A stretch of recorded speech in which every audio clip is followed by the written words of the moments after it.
Assalamualaikum warahmatullahi wabarakatuh. Jumpa lagi dengan saya di channel Korean Cong, dan seperti biasanya kita akan unboxing sebuah smartphone. Oke, ini dia box paketan kita kali ini dan langsung saja kita bongkar. Let's go. Oke, ini dia box paketan kita kali ini dan langsung saja kita bongkar ya.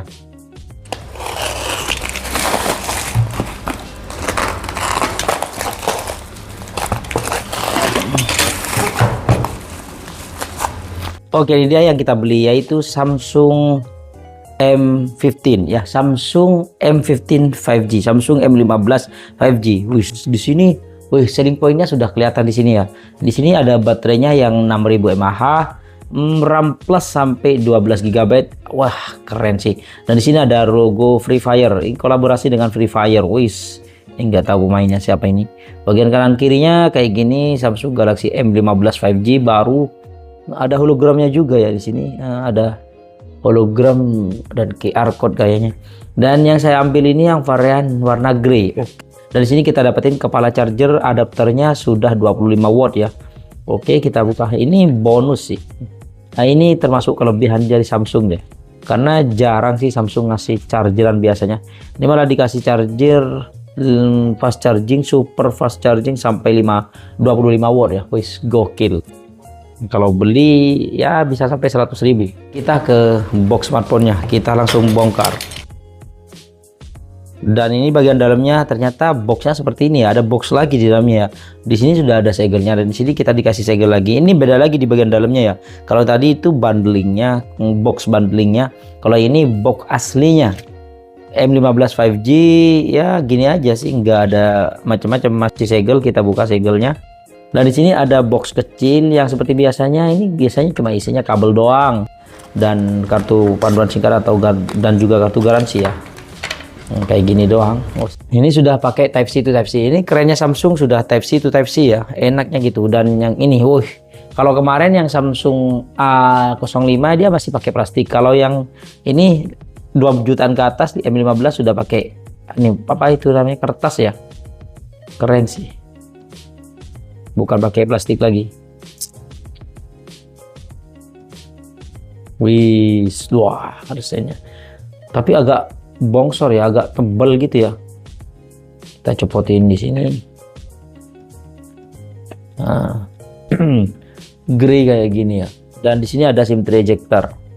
Oke, mungkin ini aja yang kita dapetin kalau kita beli Samsung M15 5G. Ya, dapat kepala charger, pokoknya lengkap bisa. Cuman ya nggak ada casingnya. Oke, dan sekarang kita pinggirin barang-barang ini dulu dan kita ke smartphone-nya, kita sambil lalu nyalain. Dan ya kalau kita lihat desainnya kayak gini ya. Desainnya kayak ada corak bergaris-garis gitu ke sini ya. Tapi ini glossy ya, licin banget. Kayak gini ini licin banget. Di bagian pinggirnya ini masih ada plastiknya. Kita biarin aja, biar lebih awet.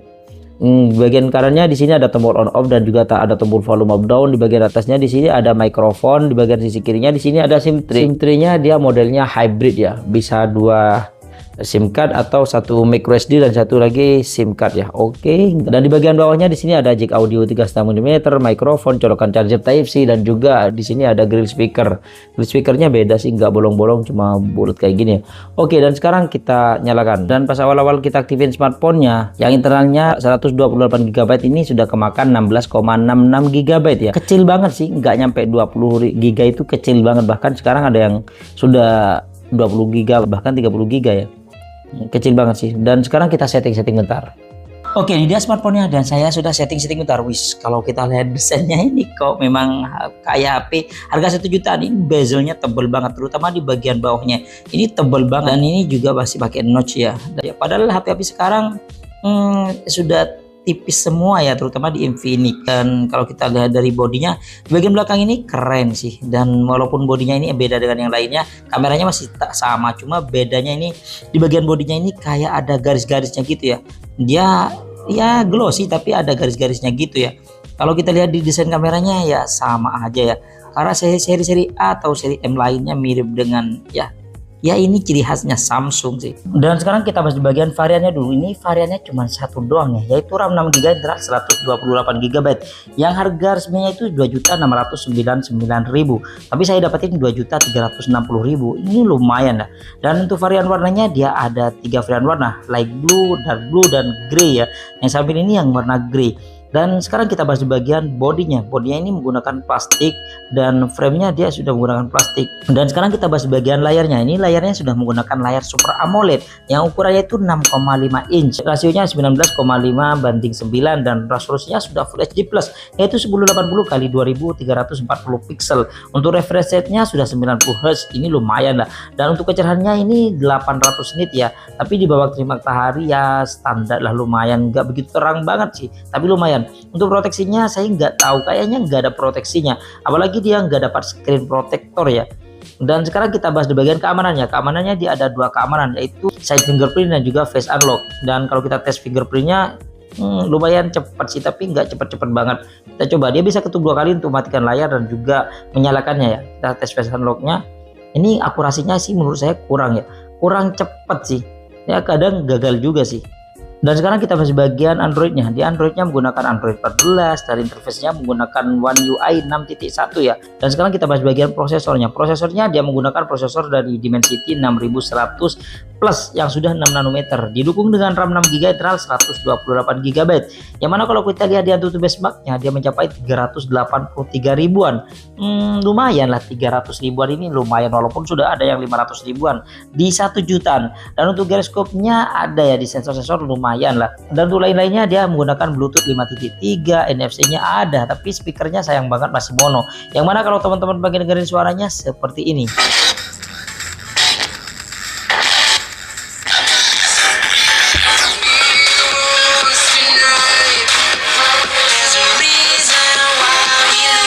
Dan sekarang kita bahas bagian baterainya. Dia baterainya berkapasitas 6000 mAh yang didukung dengan charger 25 watt. Wis, baterainya ini badak banget ya, gede banget, 6000 mAh. Selisih 1000 itu gede banget sih menurut saya. Dan ketika kita coba buat nonton YouTube selama 1 jam, dia baterainya berkurang 4%. Ini irit banget loh, 4% itu kecil banget ya. Apalagi dia menggunakan Dimensity 6100, lumayan lah. Dan ketika kita coba ngecas dengan charger bawaan yang 25 watt, bonusnya maksudnya, dia 10 menit bertambah 12%, 20 menit dia bertambah 22%, dan 30 menit bertambah 32%. 30 menit bertambah 32%. 1 jam kayaknya cuma 60%. Kayaknya dia yang masuk bukan 25 watt, tapi kayaknya coba 15 watt ya. Ya kayaknya coba 15 watt ya. Kalau 10 watt kayaknya 1 jam nggak nyampe 60% ya. Dan sekarang kita bahas bagian kameranya. Di bagian belakang ini ada 3 kamera, yang mana kamera utamanya dia beresolusi 50 megapiksel aperture f1.8 wide, dan kamera 5 megapiksel aperture f2.2 ultra wide, dan 2 megapiksel aperture f2.4 makro ya. Sedangkan di kamera depannya dia beresolusi 13 megapiksel aperture f2.0 wide. Dan sekarang kita lihat di setting-setting kameranya. Kalau kita lihat di setting-setting kameranya, dia ada mode wide, ada ultra wide-nya juga. Nih cakep loh. Dan di kameranya ini kalau kita buat ngezoom di foto ini bisa sampai 10 kali ya. Dan di sini ada mode potret, dan di sini ada mode lainnya, mode seru ya. Dan untuk perekaman kameranya dia bisa ngerekam sampai 1080p 30 fps ya. Dan kamera depannya juga sama, di sampai 1080p 30 fps. Dan dia bisa lihat, kita lihat dan di sini ada mode lainnya. Di sini ada mode pro panorama, makanan, selang waktu, makro, gerak lambat, dan hyperlapse. Di sini gerak lambatnya kalau kita lihat ya kayaknya cuma 120 fps aja ya. Dan untuk perekaman video dan sebetulnya kita akan tes di ruangan terbuka. Let's go. Oke, ini dia perekaman kamera belakang dari Samsung M15 5G. Di layar sih lumayan anteng ya, nggak begitu goyang. Dan kalau kita coba ngezoom, dia bisa sampai 10 kali ya. Kok balik 10 kali gitu ya, langsung kembali. Wis. Dan kalau kita putar ke wajah kayak gini ya, dia belum bisa switch kamera depan dan kamera belakang ya, atau ke ultrawide nya belum bisa. Tapi agak smooth tadi di layar. Cuma kita buat lari, apakah masih stabil? Lari smooth aja, gak usah kenceng-kenceng. Bagaimana untuk hasil perekaman kameranya dan suaranya, teman-teman bisa nilai sendiri sih. Dan kalau ini saya ngerekamnya di ultrawide nya ya, dia agak goyang sedikit sih ya, ini ultrawide nya. Dan kalau kita coba putar ke wajah kayak gini, ini kita jalan santai, kita coba lari santai ya, biar kelihatan kalau dia stabilisasinya kayaknya kurang. Ini dia perekaman kamera depannya dari Samsung M15. Wis, Ini natural banget sih kamera depannya, cakep. Tuh langitnya kelihatan. Ini kamera depannya kok agak goncang gitu ya. Kalau kamera belakangnya tadi itu ada stabilisasinya. Walaupun pas kita lari itu di kamera utrawide agak goyang gitu ya. Ini kamera depannya kok goyang ya. Kita coba buat lari sedikit. Kayaknya goncang parah ya. Semoga hasilnya nanti memuaskan. Oke, ini dia perekaman kamera belakang dari Samsung M15 5G ya. Tapi di sana gelap ya, standar lah. Memang di sana nggak ada lampunya. Dan di sini ya, pada umumnya seharusnya di sana itu agak terang, tapi ya gelap ya, standar lah. HP 2 jutaan atau 1 jutaan rata-rata kayak gini ya. Nah 3 jutaan bahkan gelap juga. Cuman kemarin itu yang 4 jutaan di Redmi itu terang banget di sini, terang banget. Ya ini dia kalau perekamannya malam-malam Samsung M15 5G ya. Bagaimana? Dan ini dia kalau ultrawide-nya. Di sini kurang tajam. Kalau tadi agak tajam ya, dan terangnya sama sih, kurang lebih sama. Enggak begitu gelap ya. Biasanya jomplang antara kamera utama dengan kamera ultrawide-nya. Tapi ini terang loh, cuman ya kurang tajam dan noise-nya lebih banyak ya. Kurang tajam dan noise-nya banyak. Ya teman-teman bisa lihat sendiri sih kalau malam-malam kayak gini ya, kalau kita gunakan Samsung M15 5G di tempat yang low light. Kalau di tempat yang terang banget, ini seharusnya terang banget ya. Misalkan di sini tempatnya terang banget. Ya teman-teman bisa lihat sendiri kalau tempat yang terang kayak gini oke seharusnya ya. Dan untuk hasil fotonya sih untuk kamera belakangnya sih lumayan oke ya. Apalagi kalau kita aktifkan mode HDR-nya. Dan kalau kita gunakan mode portraitnya ini lumayan rapi ya. Dan ultrawide-nya juga oke juga sih. Dan natural sih menurut saya. Dan kalau kita gunakan kamera depannya ini oke, lumayan natural ya. Tanpa diaktifkan mode HDR-nya itu sudah oke ya. Ya HDR ini menurut saya sih lumayan oke tanpa diaktifkan.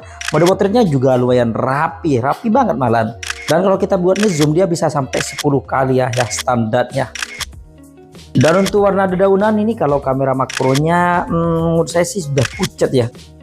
Kalau pakai kamera wide-nya lumayan berwarna, apalagi kalau kita gunakan mode ultrawide-nya ya. Dan kalau kita bandingkan dengan HP yang Samsung yang sudah ada ultrawide-nya, ini lebih ultrawide atau lebih wide Samsung S23 Ultra sih menurut saya. Dan ultrawide-nya ini dia agak melengkung ya. Kalau di Samsung M15 ini dia melengkung ultrawide-nya. Dan kalau kita gunakan malam-malam, kamera depannya ini lumayan terang sih, dan kamera portraitnya lumayan membantu ya, tapi kurang terang sedikit kalau gunakan ultrawide-nya. Baru kalau kita gunakan mode malamnya ini terang banget. Dan kalau kita gunakan kamera belakangnya ini terang banget ya. Tanpa diaktifkan mode malamnya sudah terang banget. Apalagi kalau kita aktifkan mode malamnya.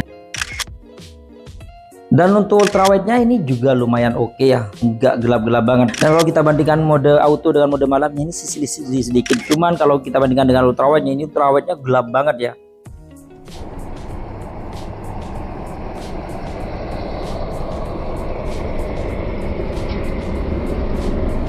Oke, itu dia hasil perekaman video dan juga jepretan foto dari Samsung M15 5G. Bagaimana teman-teman, suka nggak?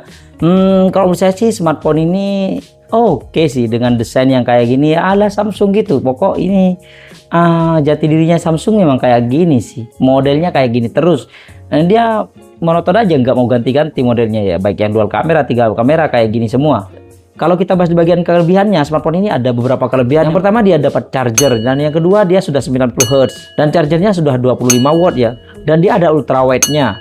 Baterainya gede badak 6000 mAh sampai modelnya bongsor kayak gini ya. Tapi nggak bongsor-bongsor amat. Dia lumayan tipis. Dan yang terakhir dia sudah menggunakan Super AMOLED. Dan ini cakep banget. Layarnya sudah Super AMOLED loh. Di harga cuman 2,3 jutaan.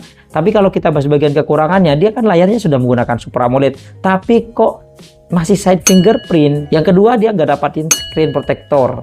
Yang ketiga dia nggak dapatin soft case. Nggak ada stabilisasinya di kamera depannya. Kalau kamera belakangnya ada ya. Dan dia masih hybrid ya, sayang banget. SIM tray-nya masih hybrid. Speaker masih mono. Yang ketujuh dia masih menggunakan notch ya di bagian layarnya. Dan ini menurut saya sih kekurangan. Entah menurut teman-teman ini kekurangan atau enggak ya.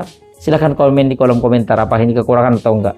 Dan face unlock-nya itu dia lambat banget ya. Itu aja sih kekurangannya. Kalau kelebihannya sih menurut saya sudah cukup. Apalagi dia juga ada NFC-nya. Ya, tadi lupa saya kalau dia ada NFC-nya. Bagaimana teman-teman, suka nggak? Kalau menurut saya sih, kalau teman-teman pengen cari smartphone mereknya Samsung dengan jaringan yang sudah 5G dengan harga terjangkau, ini M15 sudah oke ya. Ya mungkin itu aja sih unboxing kita kali ini. Terima kasih buat teman-teman yang sudah mampir di channel kami. Jangan lupa yang baru berlangganan silahkan tekan tombol subscribe. Kalau suka di like, kalau nggak suka diabaikan saja. Sampai jumpa di video unboxing berikutnya. Assalamualaikum warahmatullahi wabarakatuh.